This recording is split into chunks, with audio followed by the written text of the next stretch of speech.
Days when the Dukes weren't hazardous. She's only 17, made us curious. It was a carefree time. How about we jump back and rewind?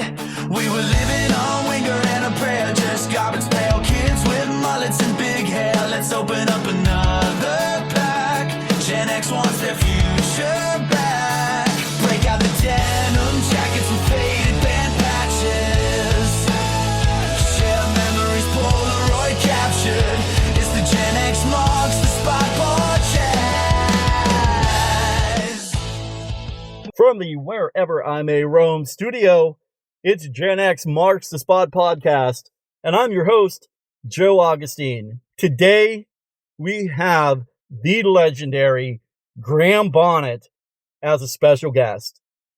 You know, I don't need to introduce you to who Graham is, but just for those of you who may be just a little unfamiliar with Graham, Graham kicked off his career by having a top 5 hit on the UK charts all the way back in 1968 with a hit called Only One Woman.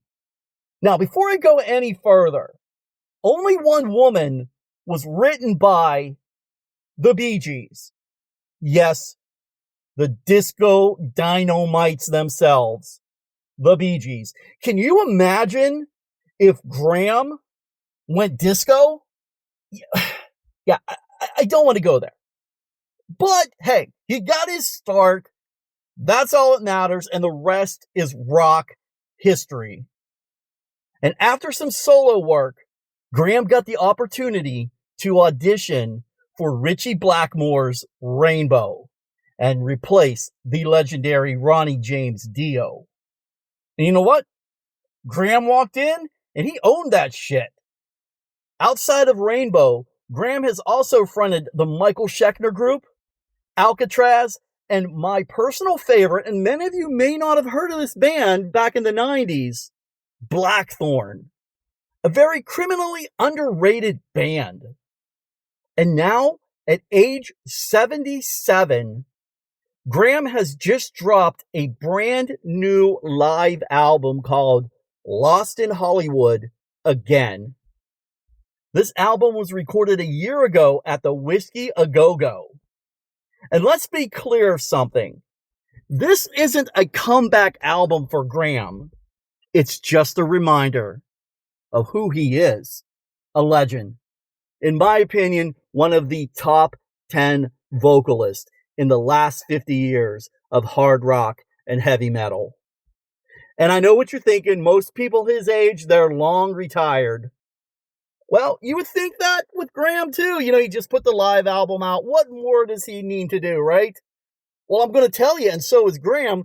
Graham's working on a new album of material with the one, the only, Bruce Dickinson of Iron Maiden.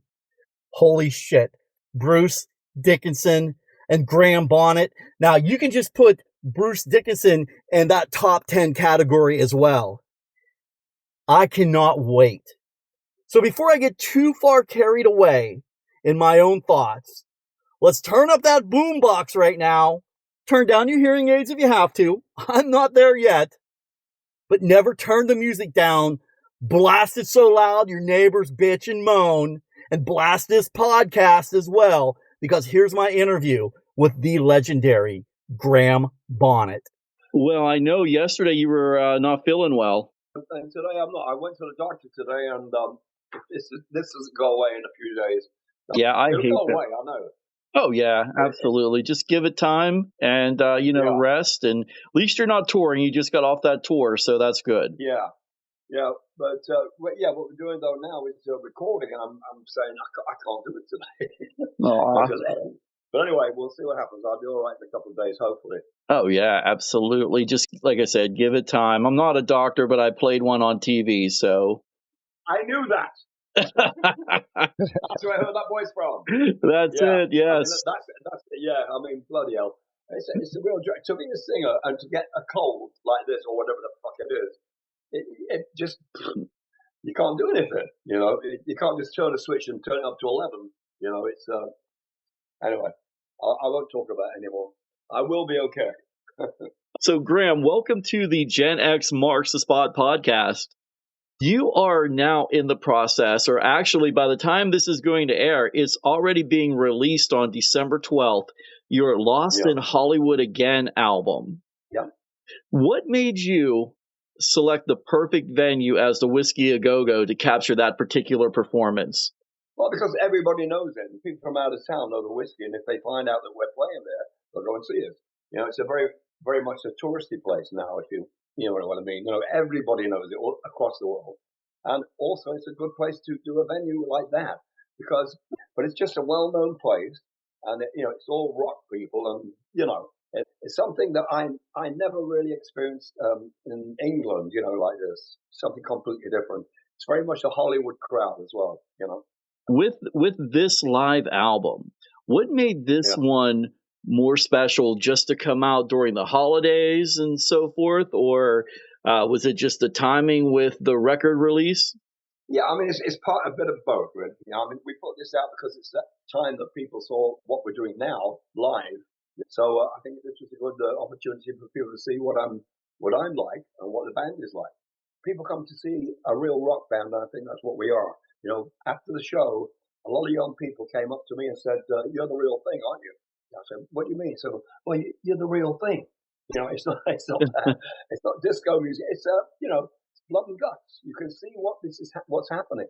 You can see it from the drummer, from the guitar player, from the bass player, from the keyboard player, and from everyone on the stage. It's a real thing, and nothing is fake.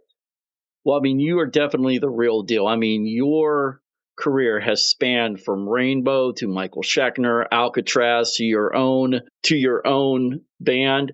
But I have to say, one band that stood out to me, didn't even realize at the time that this was you on lead vocals, was Blackthorn.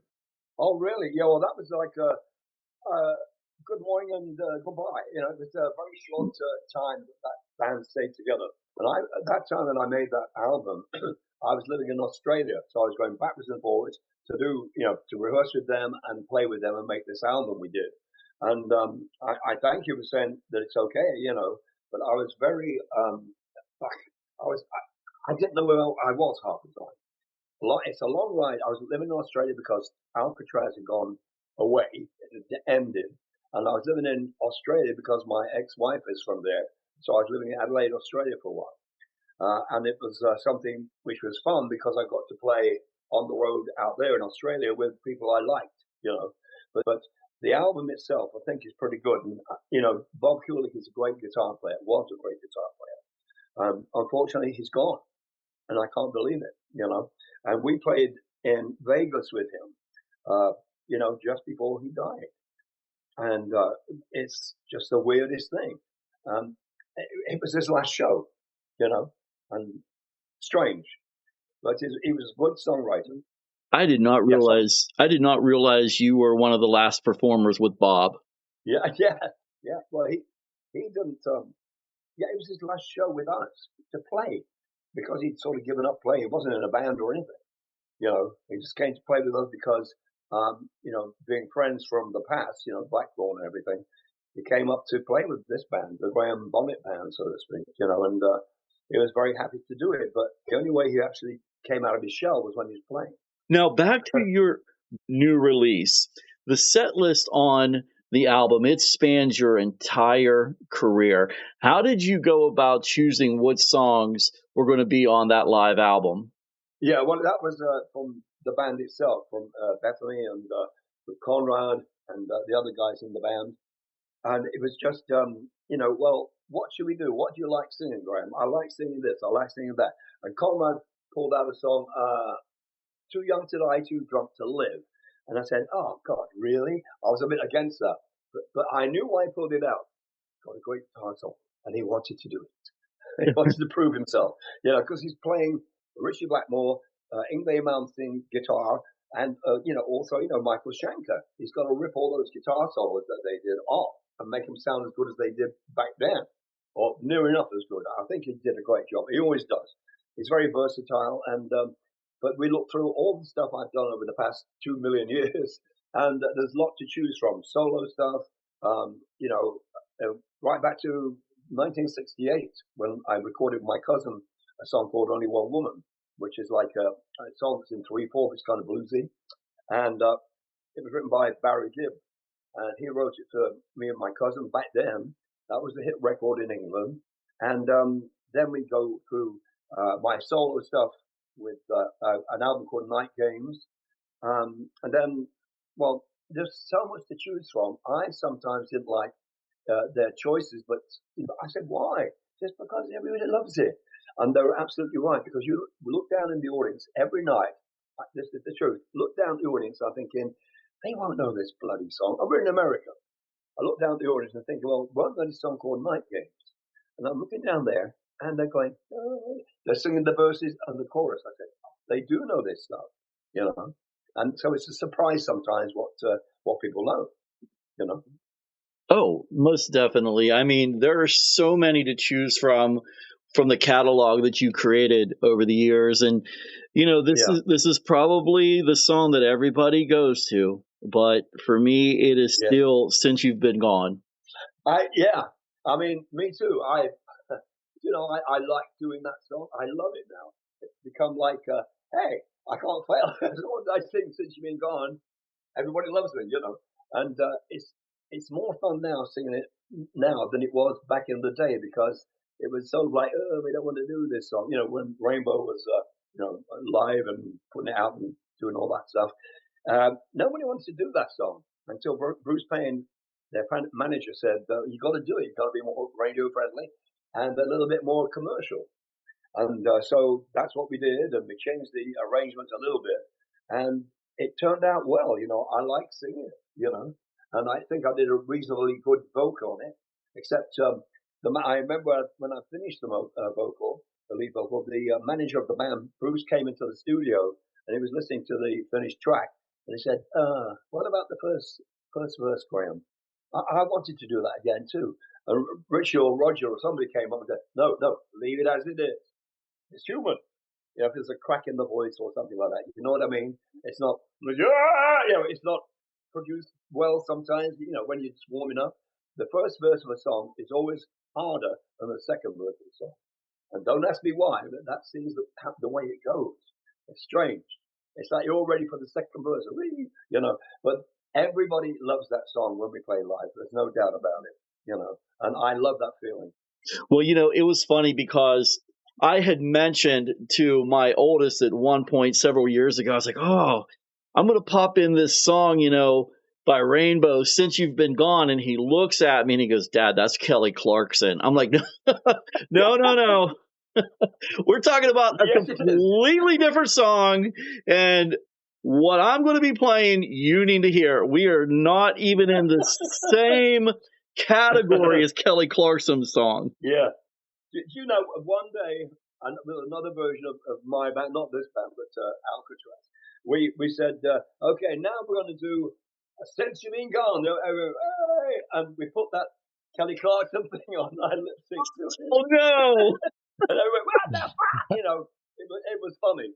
Oh, man. You know, that's... I know he stopped it after a verse or something. But no, okay, now the real thing. But it was kind of a little bit of a joke back then, you know. Yeah, Since You've Been Gone. When I first heard that title, I thought, it's got to be some kind of bluesy thing. There's something that's really kind of emotional, but it wasn't. And thank God for Russ Ballard. You know, he writes great songs, and he's written 3 new ones for us for our new album.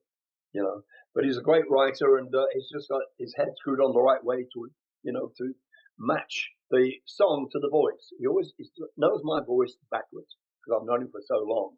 He says, well, you know, I know you'll be able to sing this great for him, this bit here, blah, blah.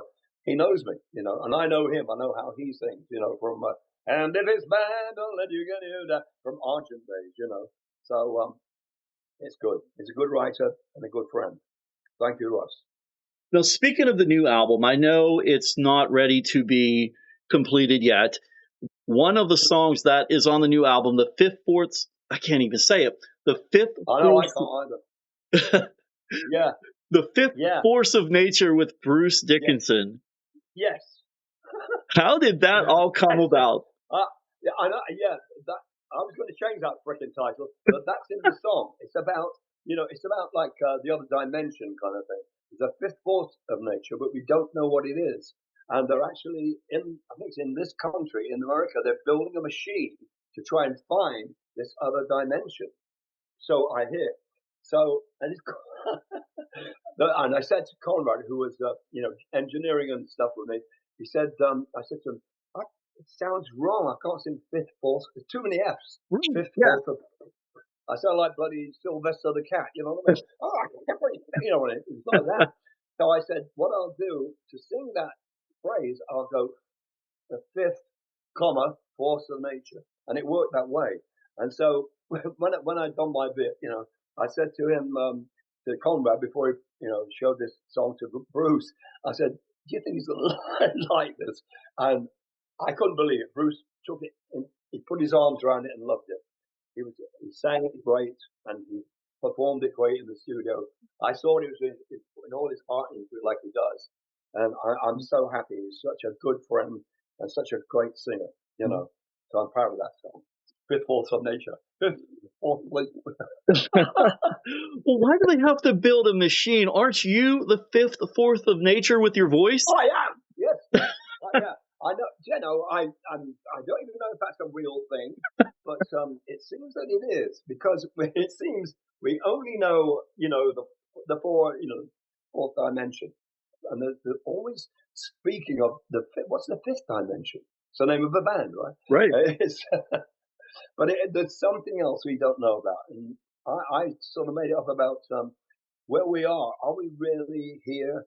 Are we really doing this? Do we really want to do this, or being controlled by something else? And that's kind of what it's about. It's kind of a little bit, a bit of that going on, because it is weird the way the world is now. It's so strange how we have all these disasters coming out of nowhere. It's like, why is this all happening suddenly out of nowhere? It's everything is changing, and it's kind of scary.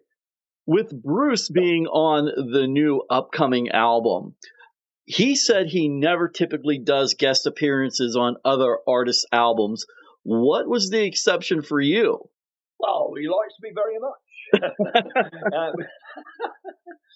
He's a friend of mine, and it's a mutual admiration society, he and I, So I love the way he sings. We've been to a few of his shows this year, and one of his crew said to me, you know what Bruce said to me? He said, he never does things like this. He doesn't do guest appearances. He said, but for you, Graham, he would do it.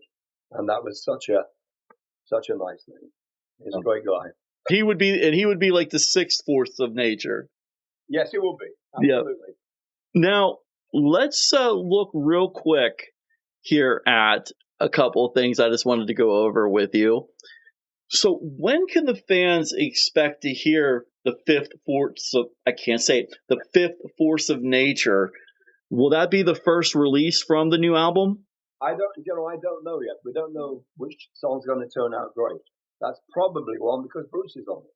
And there'll be a little bit of a treat, a novelty to hear Bruce singing with me, because I've never sung with anybody else either. So it's a new thing for both of us. So maybe, but we'll see if the fifth force of nature is the first track. But we've got so many good songs coming up. We'll see. But that would be great if that turns out so good. I can't wait to hear your two voices blended together. Yeah, I think I was talking to Bethany about it today. I was saying, the last verse, I think I should harmonize with Bruce there, because he does the last part of the song. He's got the second half, and I've got the first half, the introduction. Then it goes into a chorus. Then it goes to Bruce. Now, are you planning to tour behind this new studio album? Yeah. I mean, that's what we're looking forward to doing now. We're looking into touring. Bethany is our manager, our bass player, our dishwasher, our laundry maid. No, she does everything. She really does. I mean, she's bloody. I don't know how she does it. Her head's going to blow up one day. She might be your ex-bass player. You say that. No, I don't think so. But she does the whole bloody thing, and she wants to just play bass. But at the moment, she has to do all that because I can't do it. I'm not Mr. Businessman. I've got no clue. because I was one of those guys that was spoiled by British management, where they, back in the 1960s, personal manager, somebody does all your taxes, somebody who buys clothes for you, a tailor, obviously, all that kind of stuff we were, just like babies. We're mollycoddled all the time, mollycoddled, fifth force of nature. So we're spoiled to death. And, every time I needed a new shirt or something, I had to go to the tailor to have it made. That's the way it was. So we're kind of spoiled and didn't really know what the business was about. Whereas now, people who lived in Hollywood, like Bethany and Conrado, and the bands that have grown up in this part of LA, they know all about that stuff, or near enough all about it. And I know bugger all, So I rely on Bethany, obviously, to point the way, because I go, what are we doing? With the new live album that's dropping December 12th and a new studio album coming out sometime in the near future, that is a lot of Graham Bonnet content. And and that's not a problem. That's not a problem. That's just a lot of Graham Bonnet content. And, you just got off a tour as well. Now, yeah, we were all over the place. We came back. The last gig we did was in Bulgaria. And when we got back home, we didn't know who we were. It was like, we were jet lagged to death because, it was never kind of, we'll leave the hotel at, let's see, when is checking out time? 12 o'clock. No, we'll leave the hotel at 6 in the morning. It's one of those. Then we're going to drive for 9 hours. Oh, that'll be good, to the next city or whatever, So it's very confusing to know where you are exactly all the time. I can't even remember where we were. I can't remember one gig from another. Because you do your bit and then you get on stage, but it was busy. Yeah, I was just going to say, you are extremely busy for the ending out 2025, and that's just continuing right into 2026. I know you have a little bit of downtime right now. Hopefully, you're going to get some rest. It's not much of a downtime, but no. She's on the computer now looking for something. Every day she's on the computer getting in touch with people, agents and whatever, as I said, because she's got a really hard job to do. And, we all do. So, one day we might find somebody who will do the other part, looking after our business side. So you're in quite a creative period right now. Yeah, so it's hard because, there's other things going on in the world, like, this cold I've got, and I have surgery coming up for my freaking ankle coming up in a few weeks. And it's like, oh, Jesus, I'm falling apart, So I've got to have my ankle replaced. I'm like hopping around at the moment a little bit. So it is a busy time, but I've still got to do the album. So if I have to do the album sitting down, I will. Well, you're like an athlete. You get those injuries and they never go away. Yeah. Oh God. Well, I hope that this cures my ankle. I can tell you, because I used to ride my bike every day, for 30 miles a day, and I can't ride it. I haven't ridden for like 5 years or more because of this ankle having arthritis. It's severe arthritis. So it's like. I hope this puts a smile on your face because I know you're 77 and I'm only 51, but for you to be riding a bike, even at 71 years of age, I'm ready for an electric bike. Well, that's what I've been told to probably get, but it's not safe. No. I don't know how I'd ride that because I've got a really nice road bike, a Trek. It's really light, So that's my thing. It's been my sport for years, Absolutely my sport. I would ride forever, I would go, sometimes I'd go out twice a day, twice a 30-mile day, years ago. But what I've been doing since I've been here is in Studio City, it's just like once a day. Mm-hmm. But it's I miss it, and because it gives you inspiration it gives you ideas when you're out there riding. When you're not in a gym going on when you're looking at blank walls or other people's backsides or asses, what's the inspiration there? Right? No, hey, I get it. If someone had told a young Graham Bonnet who was singing back in 1968 that you would now be a legendary hard rock, heavy metal vocalist, what would you have thought? Oh, piss off. No fucking way. Heavy metal, I hate that stuff. No, I mean, I never thought I would do something like, joining Rainbow was such a turning point for me. It was the best thing I did, I think. Because it brought out the other side of me, the evil side. No, it just made me understand how so-called heavy metal or heavy rock was written, and I had no idea because I just used my acoustic guitar and did R&B songs and whatever, pop songs, and the way they put their music together at Rainbow was just fantastic. I remember my dad came to the last show I did with Rainbow at Donington, Castle Donington, the Monsters Rock, that thing. And my dad said, "It's amazing, Graham, all that music, how it all fits together, and it's so powerful." I said, "Yeah, it is, Lou." And my dad was never really a heavy metal freak, I don't think, anyway, or my mum. But when they saw the band actually play, that changed their, perspective. Because when you see the band play, a real band play, and you see the energy, what goes into it, it's incredible. It will change your mind. No doubt. No doubt. It does. I mean, so how did you get involved with Rainbow to get an audition or be asked to join the band? I was asked to audition for them. So I went over I've forgotten where they were now. I think they're in Switzerland. So I went over to Switzerland. I went across to Switzerland, and they were rehearsing in a chateau, and they were recording there too in this chateau. And they put down, I believe, the drum tracks and probably a bit of rhythm guitar, I think it was, because they had a mobile outside the place. Anyway, I tried to sing stuff there, and I just couldn't get it together. I just didn't get it. I didn't get it at all. So Roger Glover, who was producing the album, said, "Well, I think we're better off going into a real studio, and where Graham feels more comfortable. Probably some of you would too, in the band." So that's what happened. We came to Syosset on the East Coast, and that's where I did all the vocals with Roger. And he taught me how to sing these things. He said, "Give it this on there, do this on here, but do what you like on the melody. Take it your own way."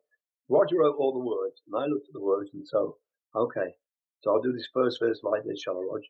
And he was such a great guide and a great bass player, So it was marvelous to have the Deep Purple place paper. You've got me with that bloody thing now. The Deep Purple bass player actually go through every song with him on the Down to Earth album, because I needed it at first, but then suddenly after like halfway through, I thought, I know what we should do here. I started to have my ideas, but he's a great producer and a great musician. Now, what would you most like people to take away from this live album that's coming out? Well, no, they play that live. I'm sure that's not in the studio. I'd like them to just hear what it is like live, because I think we put on a pretty good show, and we always try to do the best we can and make it sound as much as we can as the original recording. It's never going to be exactly the same, but I think people are impressed by how the band sounds. I've met people after the gigs. They come up to to have an autograph signed or something, and they're in tears. They're going, I can't believe I'm seeing you. I can't believe I'm seeing you," and they're crying. This is honestly, I'm not trying to be weird about this, but they're actually crying. They're full of emotion after we finish the show. And the finishing song is "Lost in Hollywood." Lost in Hollywood, but it's like they're crying and saying, "You were part of my life since I was, 15, 16 years old. I saw you, wherever when I was, in Rainbow. I was 30, and it's kind of it's incredible that those people are listening, and they've taken part of me into their lives, and me and the band and Rainbow.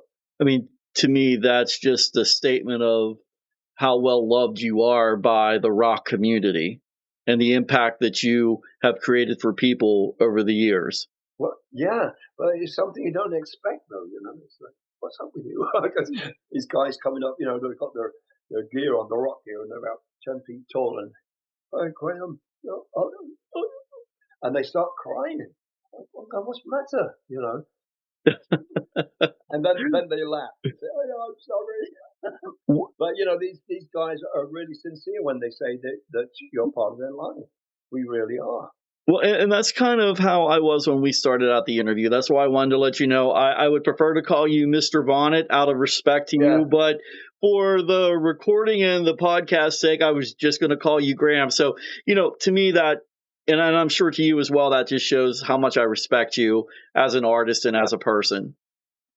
Thank you, sir. Yeah, I mean, I am Graham from Skegness, Lincolnshire, England. I never thought I'd be here in a million years. Well, we're glad you are. All right, but yep. All right. Well, Graham, I think we're going to wrap it up for today. I know you were a little under the weather, and I don't want to keep you. Okay, thank you.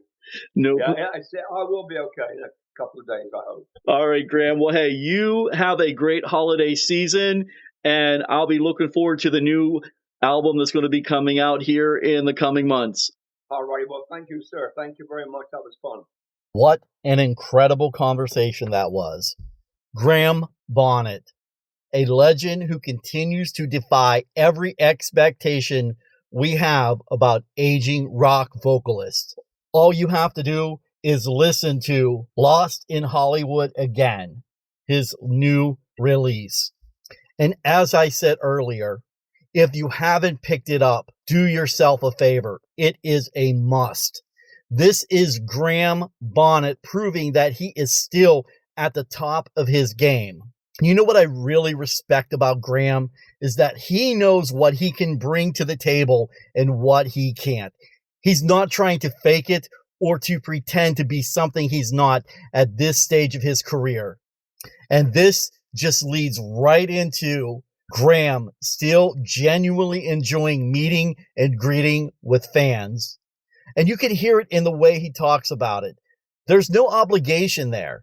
No going through the motions. He just loves connecting with the people who have supported him all these years. And that's what separates true legends from others. And one last thing I want to touch on. Graham mentioned the collaboration he's working on with Bruce Dickinson. When I found out about that, my jaw literally hit the floor. Two of the most powerful voices in rock history coming together. That's the kind of things we dream of as music fans. Will 2026 and that release date ever get here quick enough? No doubt it's going to be something special. So Graham, thank you for your time today. I know you had been under the weather a few days and we had to reschedule. I just want to say it was my honor to interview you. And Graham, I hope you don't mind me for saying this, but your hair, it may be just a little bit grayer. At least you still have it, unlike me, but your future, it's still bright as can be. Peace out. Props for listening, everybody. I am Joe Augustine with Gen X Marks the Spot podcast. It's the Gen X Marks